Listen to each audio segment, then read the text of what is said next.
Hey everyone, and welcome! If you're a teacher or a parent who's been searching for a way to really light a fire under your kids' reading practice, you are in the perfect place. Today, we are diving into the best books for readers' theater, a fantastic way to turn reading into a performance that kids genuinely get excited about. So here's the million-dollar question, right? How do we take reading practice from something that feels like a chore and turn it into something that feels like a performance? How do we get kids to stop just sounding out words and start feeling the story? Well, the answer might just be on a stage, sort of. And that answer is readers' theater. It's this brilliant strategy where students get to perform by reading scripts right from a book. You don't need fancy sets, no costumes, and best of all, there's no pressure to memorize a single line. It is all about using their voices to bring characters to life, and in the process, they build fluency, their comprehension gets deeper, and their confidence, it just skyrockets. Okay, so where do you start? How do you find that perfect book to turn into a script? Well, before we jump into our big list of recommendations, it's super important to know what you're actually looking for. There are basically 5 key ingredients that make a book perfect for this. Here they are. First, you want a book that is packed with dialogue, lots of back and forth conversation. Second, make sure the themes are right for the age group you're working with. Third, think about the length and how complex the language is. Fourth, a nice variety of characters is great because it means more kids can jump in and have a part. And finally, it has to have high performance potential. We're talking humor, drama, and characters with really distinct voices. All right, now for the main event. We took those 5 keys and put together a list of 5 absolute champions. These are the books that are pretty much guaranteed to be a huge hit in any classroom or living room. So let's get a quick look at our all-star lineup. We've got the sweet, gentle humor of Frog and Toad, the hilarious twist in the true story of the Three Little Pigs, the classic heart of Charlotte's Web, the laugh-out-loud personality of Junie B. Jones, and the super creative cast of The Day the Crayons Quit. Each one is a winner for different reasons, so let's break them down. First up, the timeless Frog and Toad. What makes this series just so perfect is the simple, clear dialogue. The gentle humor and the totally distinct voices of the cheerful frog and the slightly worried toad are perfect for those just starting out. Plus, all that repetition in the phrasing is fantastic for building fluency and confidence. Next, we have a hilarious spin on a story everyone knows. The true story of the Three Little Pigs is told completely from the wolf's point of view.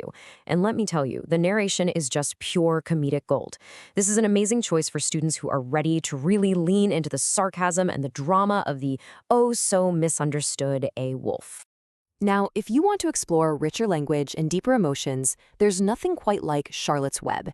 Now, you probably wouldn't perform the whole book, but adapting specific scenes offers just incredible depth. The conversations between Wilbur, Charlotte, and all the other animals are a wonderful challenge for more advanced readers to explore some pretty complex feelings through beautiful, beautiful writing. I mean, who doesn't love Junie B. Jones? Her voice is so authentic, so funny, and just so relatable for young kids. Any book from this series is like absolute magic for reluctant readers. Because they totally get the school situations, and they just can't help but laugh at Junie B's over-the-top dramatic flair. And our final champion is an absolute gem for bigger groups. The Day the Crayons Quit is basically a collection of letters from very unhappy crayons. See, each crayon has its own unique personality and complaint, which gives lots of different students a chance to shine with their own short, punchy part. It's truly a playground for creative expression. So let's do a quick recap of our top 5. If you're working with beginners or you need a lot of roles for a bigger group, you're going to want to start with Frog and Toad or The Day the Crayons Quit. If you want to focus on humor and developing some stronger character voices, grab The True Story of the Three Little Pigs or a Junie B. Jones book. And for a deeper, more emotional performance, you can't go wrong with Charlotte's Web. But hey, why stop at 5? To really build out your toolkit, we've got a bonus round for you, a categorized list of 20 more fantastic books that are just begging to be used for readers' theater. Think of this as your go-to resource from here on out. First up, we have classic tales and fables. Books like The Little Red Hen or Stone Soup are amazing because chances are the students already know the story. That familiarity lets them stop worrying about the plot and really focus all their energy on their fluency and their performance. Next, we've got humorous and modern stories. Laughter is such a powerful tool for engagement. Seriously, anything by Mo Willems, like his Elephant and Piggy series, or the hilarious mix-ups in Amelia Bedelia, will keep even the most reluctant readers totally hooked from the first page to the last. And for sparking that imagination, you really can't beat adventure and fantasy. Stories like Where the Wild Things Are or the Magic Treehouse series just invite big, dramatic expression. They really encourage kids to be bold and creative with their voices as they explore these incredible worlds. And finally, we have stories about friendship and school life. Books with characters like Ramona Quimby or the dynamic duo Ivy and Bean are so powerful because they're just so relatable.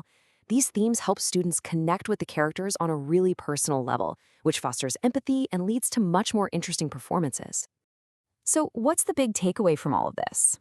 Well, at the end of the day, the very best books for reader theater hit that perfect sweet spot.